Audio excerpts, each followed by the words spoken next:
So we're here today with Priyank Agarwal, head of strategy at Exicom, the largest EV charging manufacturer from India. And you say you are the largest manufacturer of EV charging stations from India. How many charging stations do you produce, just to kind of ballpark? So last year we did about 40,000 AC and about 2,000 DC chargers. We are building a new factory where we are taking capacity up to about 180,000 AC and 30,000 DC chargers a year. So we are big. Whereas that new factory is in India? Correct. It's in India, in Hyderabad. And you're also expanding in other countries, because there was just in recent news that you are taking over not so small producer of EV charging stations, Tritium. So you're also looking to set foot in the US. But what does this takeover mean for your global strategy overall? So for about the last 18 months, we've been looking to expand beyond our home market, which is India. We made some forays into Southeast Asia. So already in Malaysia, we have, for example, a 40% market share. We've been considering the developed world, and then Tritium as an opportunity came along. It sort of just fits beautifully. Tritium is very strong in the US and Europe. We are strong in Asia. They have a factory in US. We have a factory in Asia.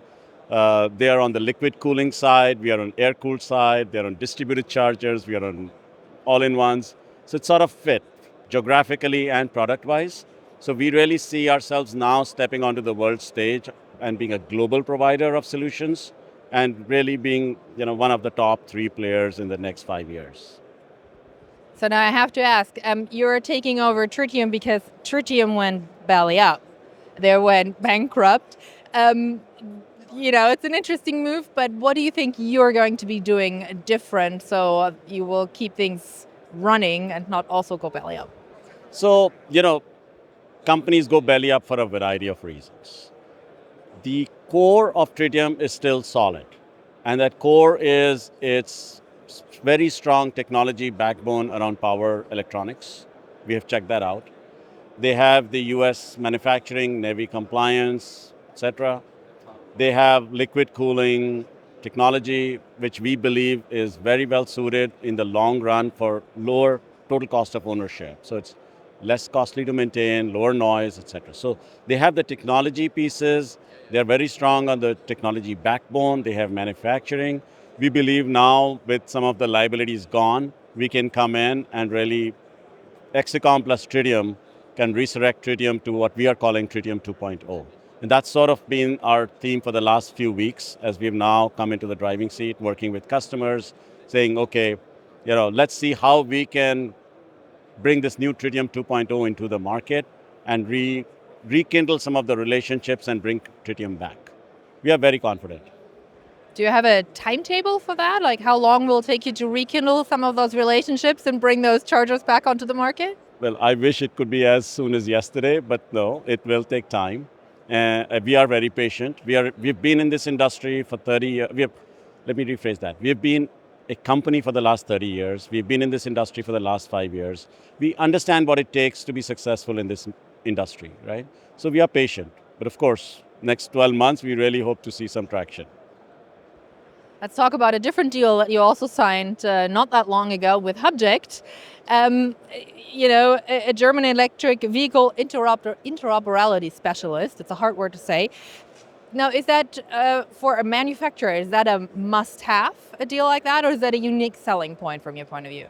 That's a great question. Actually, for a manufacturer, this deal doesn't make any additional sense. Okay, so the way we see it is, and this deal is specifically for the Indian market, the way we see it is, we are a big player in this market. We need this market to grow even faster. And a partnership with Hubeject helps us deliver that. So Hubeject brings 2 things. One is the interoperable hub, right? So currently what happens, I'm an EV user in India. I have at least 5 to 6 apps on my phone because each EMSP or CPO doesn't talk to the other one.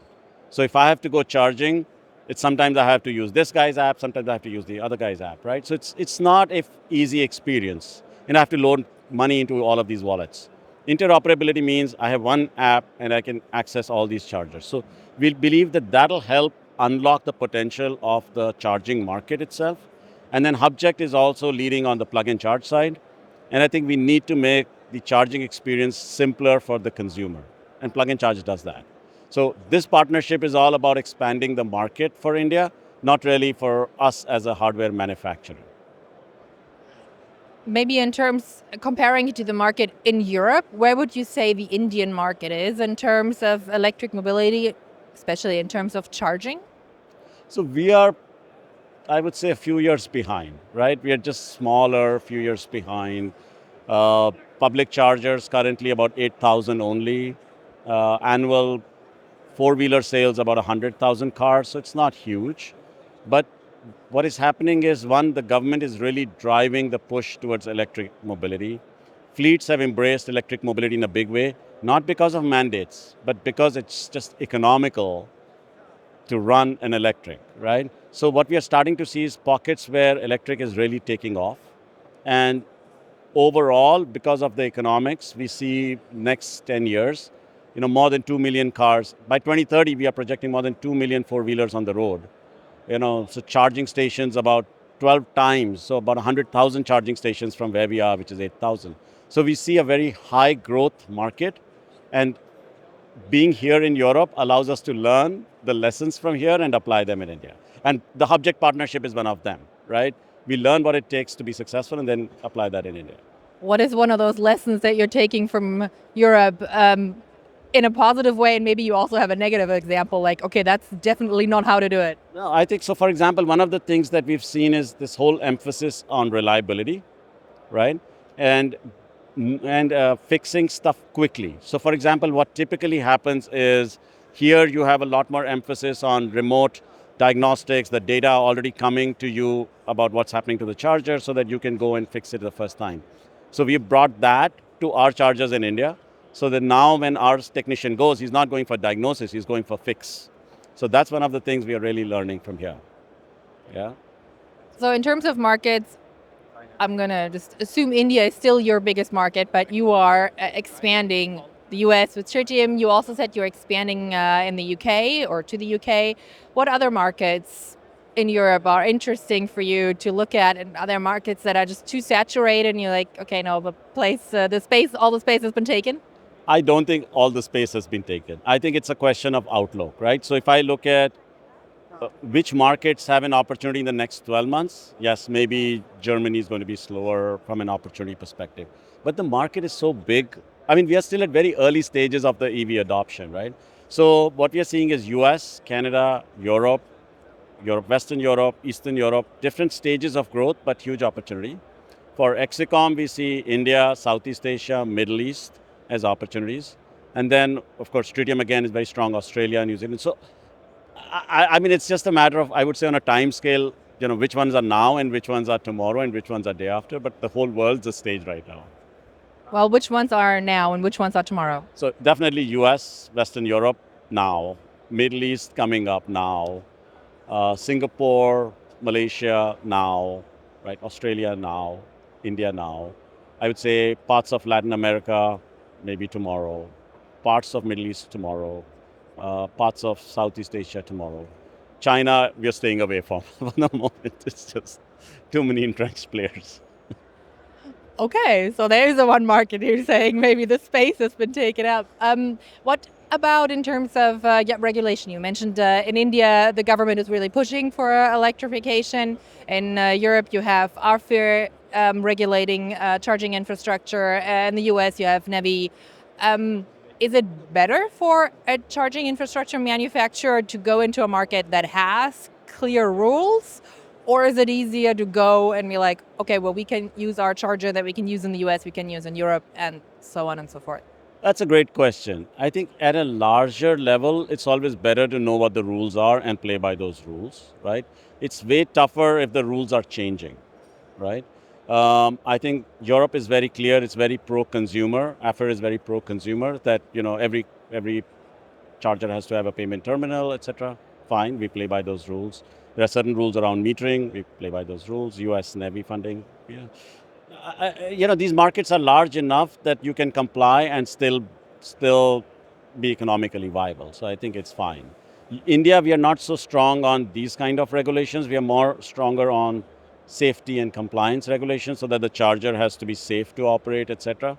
I'm sure these regulations will also come, which is fine. And as a global player, it helps us to then have it in our portfolio and then just introduce it in India as well. And plug-in charge is one example, right? Here you have products already plug-in charge. India, we don't. It's not regulated in India. It's not yet on the horizon. But why would we not do it if we think it's useful for the market, right? So we learn from here, take it to India.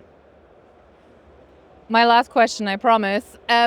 Is there a regulation that you really wish for that you had? Is there a question or a rule that you wish existed that you knew you could play by? No, I think not really, not really, because it's so evolving. In fact, I just bumped into someone, and I was at ICNC last year as well, right? We are still at such an early evolution that it seems that that everybody's like friends here, right? We are still growing the market. So I think the regulatory environment is also discovering itself. If you think you can take the gas station example and apply it to electric. I don't think it's so. So I think we will sort of learn and evolve along the way. Safety is the most important thing. As kids, all of us grew up like, don't touch electrical connections, right? And here you take this pipe, which is like hundreds of amps flowing through it, and you plug it into your car, you plug it out. Safety is like the single biggest thing. And I think that is something that no market should compromise on. The rest of it is whatever the consumer demands. Okay, no putting fingers in the socket. Priyank, thank you very much for this interview, and I wish you good luck with the expansion and along the way. Thank you. Thank you for this. Thank you for the opportunity.